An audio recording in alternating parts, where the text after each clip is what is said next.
We will move to our next speaker here at the Virtual Recruitment Expo.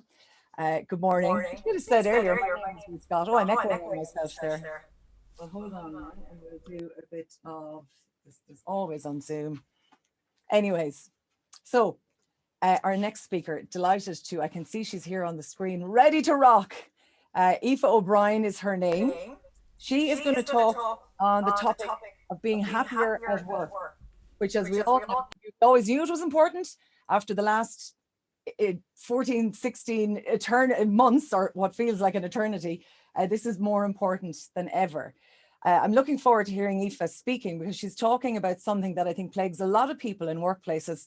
It's the imposter syndrome. And she's not just going to talk about it, she's going to talk about three steps to overcoming your inner imposter.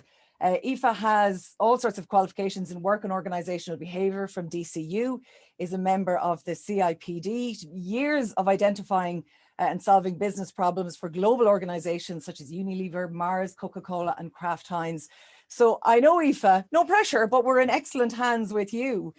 So good morning. It's lovely to have you joining us today. Thanks so much, Ruth. It's a pleasure to be here. Thank you for the lovely introduction as well. And no pressure at all. Now it's all over to you. Perfect. Thank you. Let me just share my screen here.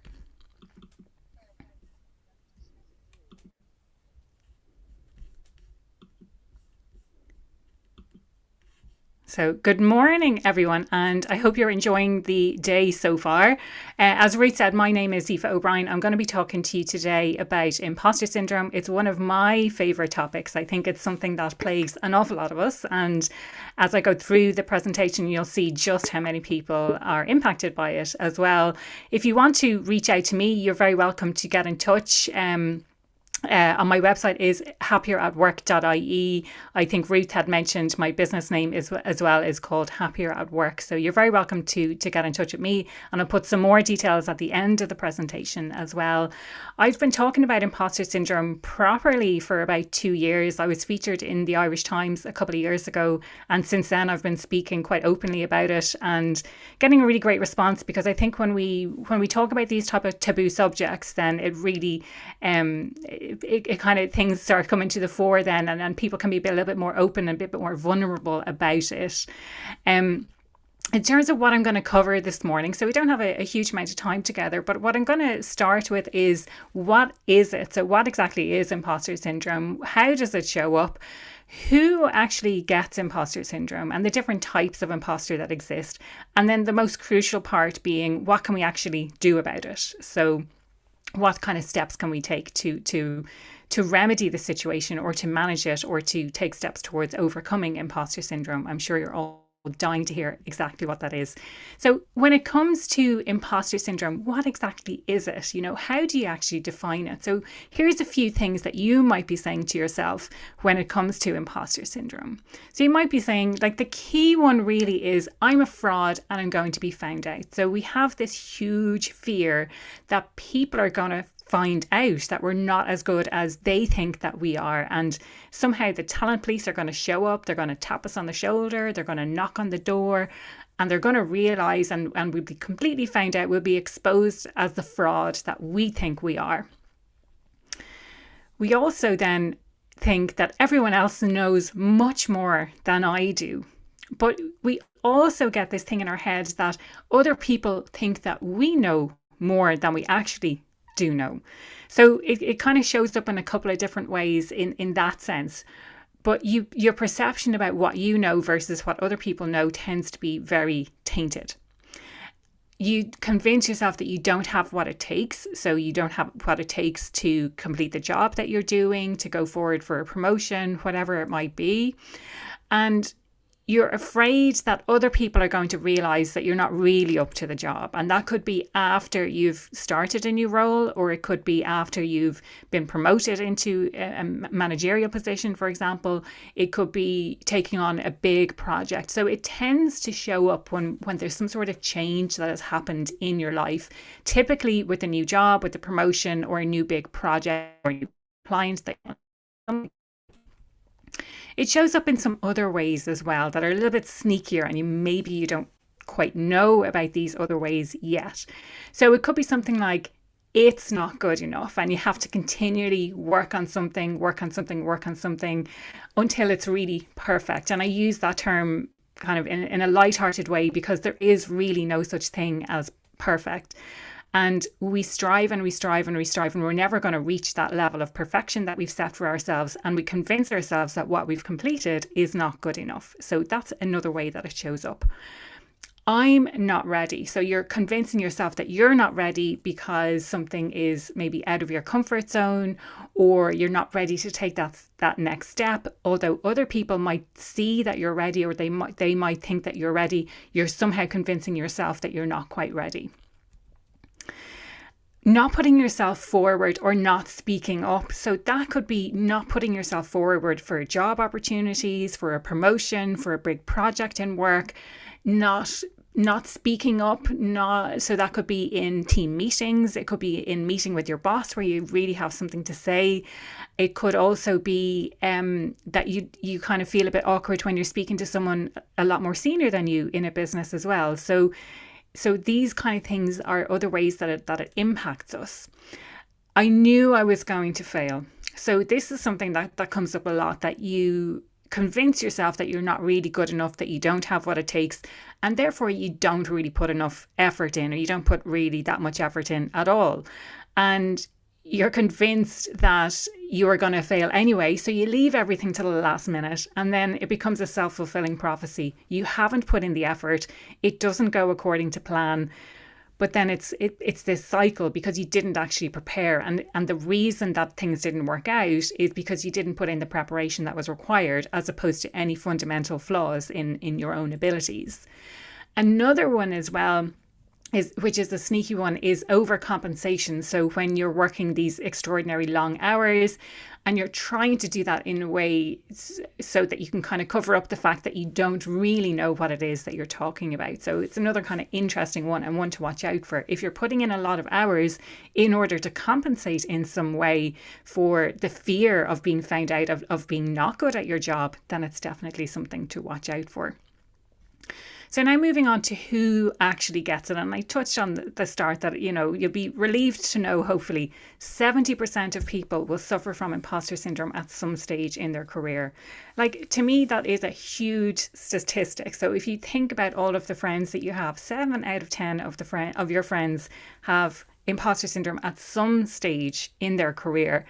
I always think as well of who is this other 30% of people who don't suffer from imposter syndrome. So as someone who has it, and I know certainly since setting up my own business, they kind of talk about this new level, new devil. So when you move out of your comfort zone, when you start stretching your comfort zone, then it shows up again, and you need to repeatedly be able to manage that and manage those messages that you're delivering to yourself. So I am always curious about who these 30% of people are who don't suffer from imposter syndrome. But I suppose the thing to really know here is, if you have imposter syndrome, you most definitely are not alone.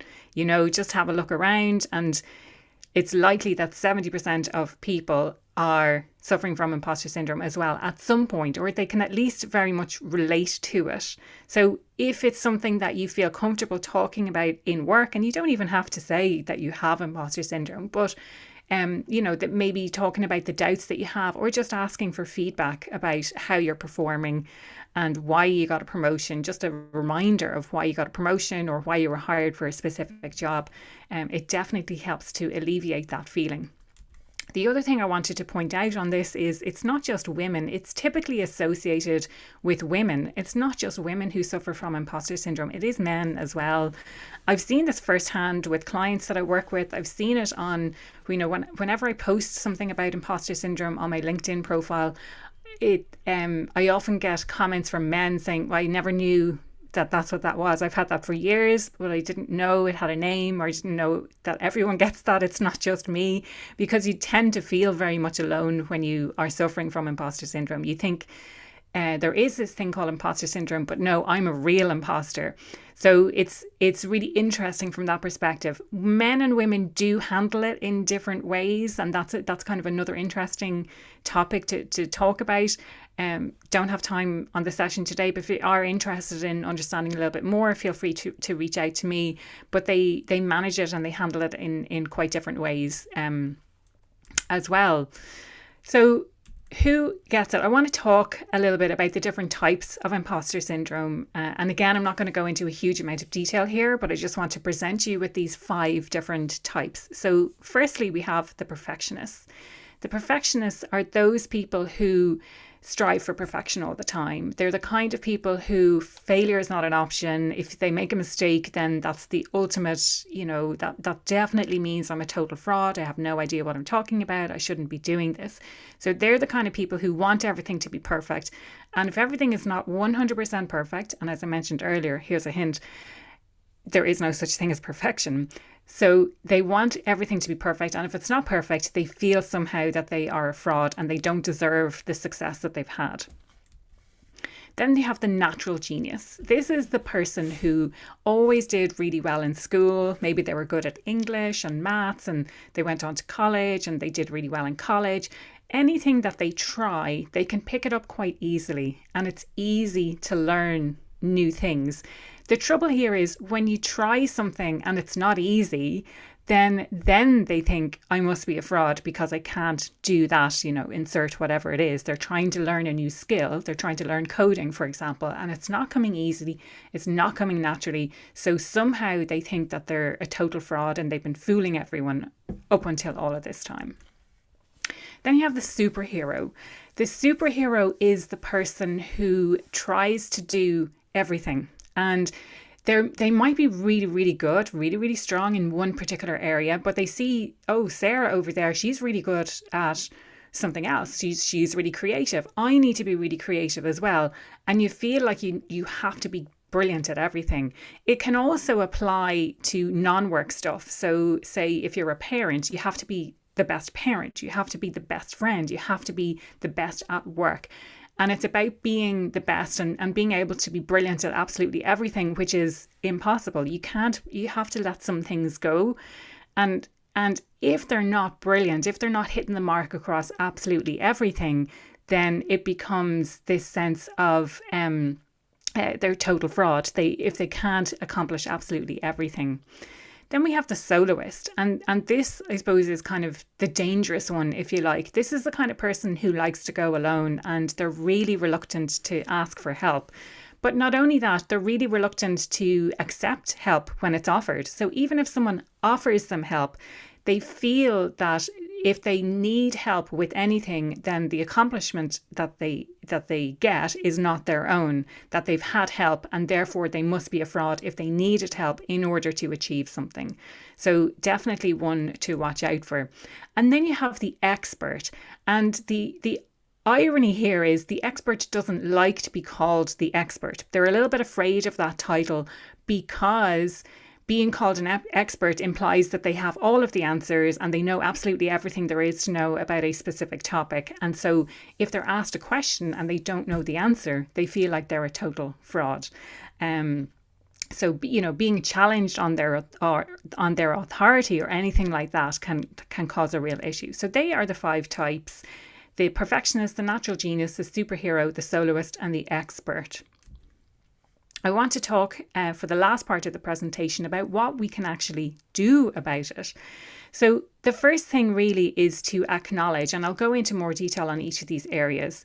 And the second thing is to believe. And then the third element is to call to action. And I created this framework because it's so easy to remember. ABC. If you ever forget, who doesn't remember the ABCs? So easy to remember. So acknowledge. So have a think about the imposter voice and really what it is. What is it? It's a voice in your head. What is it saying? And ask yourself, is it true? Is it true what it's saying? Acknowledge that this is a voice in your head, but also you have a choice here. You can choose whether to believe what the imposter is saying or whether to question what the imposter is saying. So just having that knowledge that imposter syndrome is a thing, and you have a choice as to whether or not you believe what's going on in your head. Name it. Now, this is a brilliant, brilliant trick. If you give the imposter a name, so first of all, you can name it as imposter syndrome, but you can also give it a name, such as mine is called Sandra. And if I start talking about something, whether it's in my own head, I'm like, is that Sandra saying that? Or a friend might call me out and say, listen, is that Sandra who's thinking that? Or is that you? Is that really you? So it's kind of almost allows you to separate the identity of the imposter from yourself. And it's almost like having an internal argument, you might say as well. Another thing that you can do is write down the achievements that you've had to date. And anyone who has had a coach in the past or who has done any coaching training will know about the power of this. So just writing down your achievements and writing down the skills that were required in order to achieve what it is that you have achieved. Like, it's a really, really powerful exercise to build up your own self-belief. Also focus on the fact that your imposter syndrome is not about you. When you have imposter syndrome, it prevents you from serving the people who you are here to serve. So whether that is clients, it could be friends, but really put the focus back on your purpose and who is it that you're here to serve and who are you not helping by letting imposter syndrome get in the way. So put the shift in focus more on the other person. So if you can help someone, how can you help that person? And therefore, that kind of is a way to prompt you from to overcome your imposter. The second area then is believe. So you can have a think about the limiting beliefs that you might have in association with your imposter. And you can also flip those. And again, anyone who's done any coaching in the past, you can flip those to turn them into positive affirmations. So that's thinking about things like, oh, well, the imposter is saying I'm not good enough, or I don't have enough experience to do this, and flip it to something like, I'm learning something new every day, which is positive and it's true. So thinking about how you can flip the script, essentially. You can also get feedback from other people. And as I mentioned earlier, you don't have to necessarily say, oh, here, I have a bit of imposter syndrome going on. But what you might say is, as I mentioned, getting feedback like, why did I get the promotion? Why was I selected for this project? Why, what were the key things that set me apart from other candidates, and why was I offered the job, for example? In any conversations, you don't have to say I have imposter syndrome, but you can just ask for that positive feedback. And it's not about getting the negative feedback or the constructive feedback. It's about getting that positive feedback in order to build up your own self-belief. And sometimes we find it really difficult to build our self-belief. And you can just ask a friend, like, what am I really good at? What would you say that sets me apart from other people? And that helps us to build up our own sense of belief as well. The third one then, I suppose, like, this is the real takeaway. So what will you do differently? And just pick the first step. Like, what is the first step that you need to take in order to manage, in order to overcome your imposter syndrome? One of the key things that we can do here is to ask for help. So whether that is help in the form of having accountability. So like, okay, so I said I was going to speak up at the team meeting. Who can hold me accountable to doing that? It could be one of your buddies on your team or something like that. The other thing to bear in mind is when you're on this journey and when you start taking steps towards overcoming your imposter syndrome, don't look at it as, oh, I've made a terrible mistake or I failed and I really am an imposter. It's about learning from your mistakes. I don't use the word failure at all in any topics that I talk about.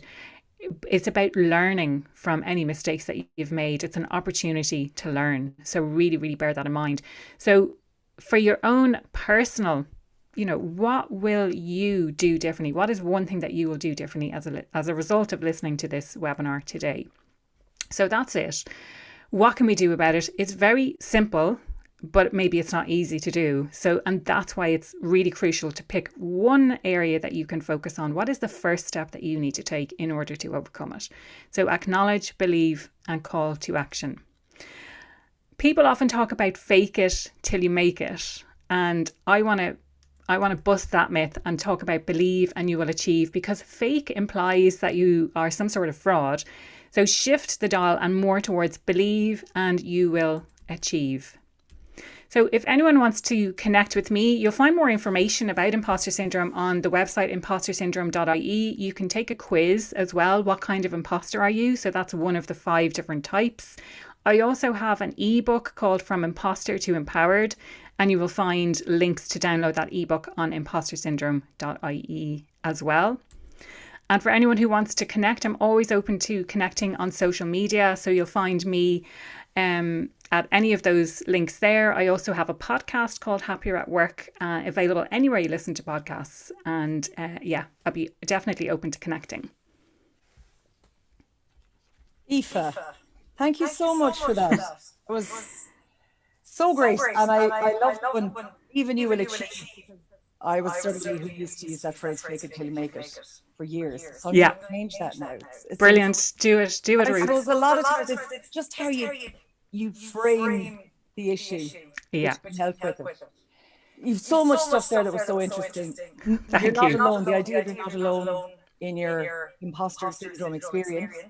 And, it's really good to acknowledge that men suffer from this as well, because I was one of those that was told, oh, it's a female thing. But it's really great to know, because I think it would probably be a weight off some men's mind, oh, this is what it is. I'm not losing my marbles. Absolutely, yeah. I love that phrase, and this is one that I hear at home sometimes.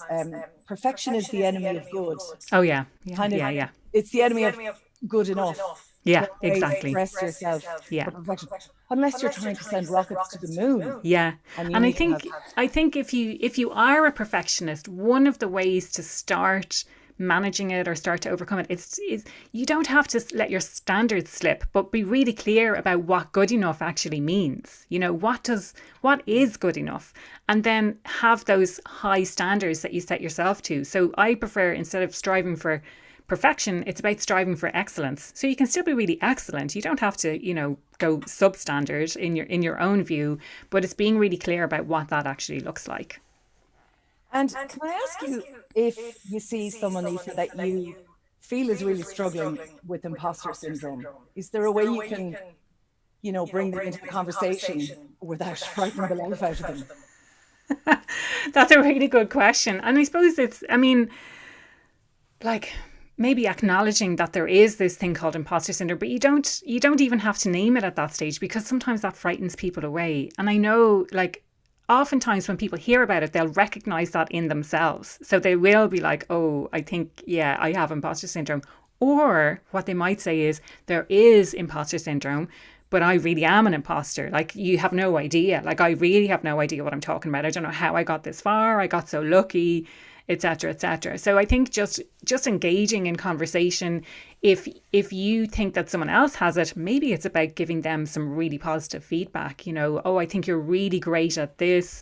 I think, I loved what you did, and be really specific about the feedback as well. I really liked how you handled yourself in that client meeting. I really think that you did a good job on that presentation. I'm kind of thinking back from my own corporate experience. But I think something like that, just really engaging in the conversation. Now, I do have some questions for you, which I will ask in a moment, but I just want to take this opportunity to remind people attending our virtual recruitment event today that the Google Digital Garage has opened, logged on, is active, is alive. It started at 10:45, so just a couple of minutes ago. Christine Braithwaite is starting on the first session, which is an hour-long session, finding your career goals. Now, you will find access to that on the virtualrecruitment.ie website. But in the meantime, we do have questions, Aoife. Go for it, Ruth. A lot of people saying thank you, really helpful. Okay, brilliant. Adrian McBreen says, if your achievements were personal, can they be transferred to a profession? Yeah, absolutely. Yeah. And what you'll find is, when you start writing out your achievements, and I did this exercise when I did a career coaching certificate about 3 years ago, I think it is now. And in that, part of that exercise was writing out my achievements. And some of those achievements were personal achievements. So I traveled the world. independently, you know. So I was writing down things like, okay, so I travel the world independently. What skills are required in order to do that? Well, planning, communication, you know, and it really gives you this lift. And I think don't discount stuff that you do in your personal life. Like you have skills from things that you do in your personal life that are transferable to what it is that you're doing in your Mm. So more questions coming in. This one is from Matthew Dunn, who works in biological sciences.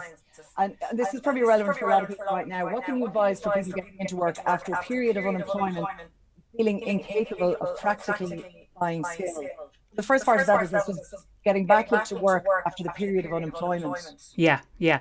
And I mean, I went through that myself on several occasions actually, where you feel this diminished sense of confidence, I think. And it's about like finding ways to build up your confidence again. So if you already have the job, then that kind of speaks volumes that you've been able to get a job after a period of employment. They've obviously seen the great skills that you have. Again, kind of touching on the last question as well, like what are the skills that you've built in that interim period, even if those skills are taken from your personal life as well. So really having to think about writing down, and what have you achieved in your career to date? You know, if you've had that period of unemployment, but what did you achieve prior to that? And I know, like as I mentioned, I have gone through that in the past, and it's really terrible because being unemployed, I think it impacts on your identity. You know, it's that identity level. And once you get back into working and once you find your feet again and get your confidence, it's easy to kind of get into the swing of things and get it back. But building up your confidence using the achievements that you've had in the past, whether they are your personal achievements or whether they are previous work achievements. Aoife, I know for a lot of people, you know, they may be, for instance, unemployed, they may be working part-time, there may be essentially not a lot going on, something we've all experienced in the last year and a bit. Yeah. But in order to pin these things down to, you know, maybe it's to give a name to your imposter, maybe it's to figure out the skill set that you've had.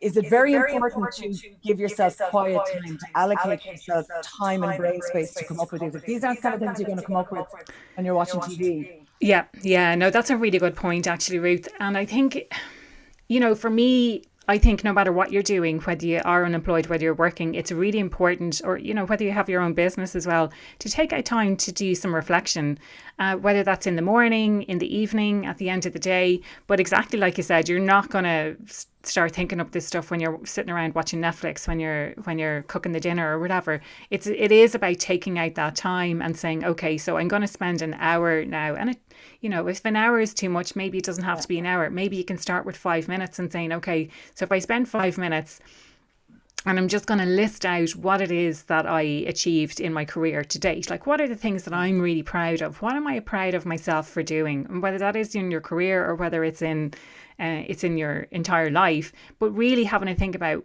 what are those things and how can I recognize myself, but allowing yourself the time. And I suppose the beauty with this is if you take that 5 minutes, the 5 minutes might turn into 10 minutes, it might turn into half an hour because you're enjoying it so much. You're like, oh wow, I didn't realize how much I've actually achieved in my life. Or it's not until you actually take the time to write those things down that you really see the impact that you've had. I'd be more along the 5 minutes. Yeah. That's why I was like an hour. Oh, maybe that's too long. So yeah, start at 5 minutes is a really, really great way to start it off. Aoife O'Brien, talking about being happier at work. Thank you so much. It was great to have all your insights.